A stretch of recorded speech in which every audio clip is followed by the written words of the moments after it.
C'est avec beaucoup de fierté, beaucoup d'émotion que on accueille aujourd'hui cette remise de Légion d'honneur. Ce moment est pour nous et aussi pour tous ceux qui ont été formés par Jean-Pierre dans les stages d'IFOREP, dans les BAFA, dans les BAFD. Pour tous ceux qui le suivent avec énormément d'amitié et de sympathie, c'est pour nous la démonstration qu'on ne parle pas vainement de ce mot d'émancipation qui prône en fait le dépassement des femmes et des hommes.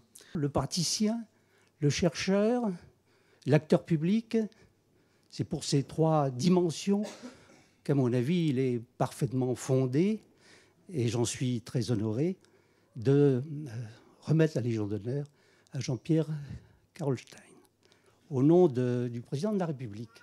Et en vertu des pouvoirs qui nous sont conférés, nous faisons chevalier de la Légion d'honneur.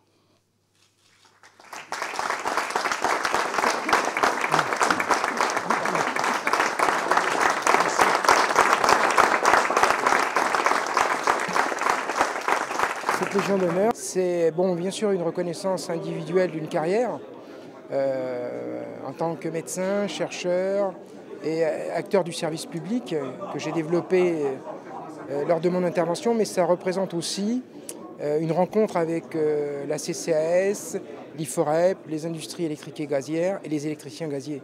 D'avoir été un praticien du sport et de la médecine simultanément, d'avoir été un chercheur constamment soucieux d'approfondir la matière dont il était professionnel, et puis d'avoir été cet acteur public qui l'a conduit à la CCAS, je crois que c'est une combinaison de qualifications, de compétences, de vertus et de talents qui font qu'il était assez normal qu'il soit pressenti pour être chevalier de la Légion d'honneur.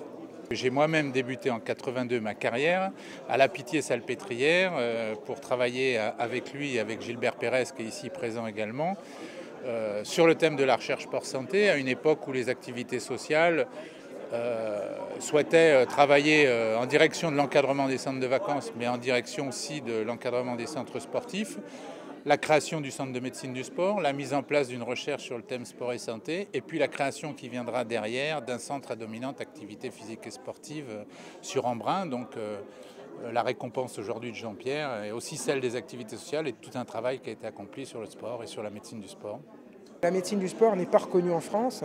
La meilleure preuve, c'est que en l'état actuel des choses, dans Paris Intramuros, une médecine du sport de soins et de prévention, il n'y a plus que l'INSEP et nous à fonctionner, à rester encore vivante, si j'ose dire, dans la mesure où toutes les autres structures sont des structures de soins, de chirurgie, et il n'y a pratiquement plus de médecine du sport, de structure en France de soins et de prévention. Le centre en lui-même démontre un intérêt majeur, puisque c'est une des structures qui, contrairement aux autres centres de médecine, est visitée par près de 90%, voire 95% d'électriciens et gaziers. La question qui se pose, c'est la question du financement.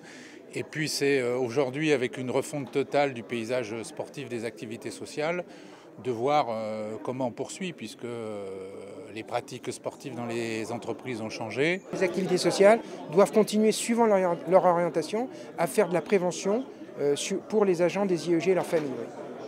Ça, je le pense fortement. Et y compris dans le domaine sport-santé. Voilà. Simplement.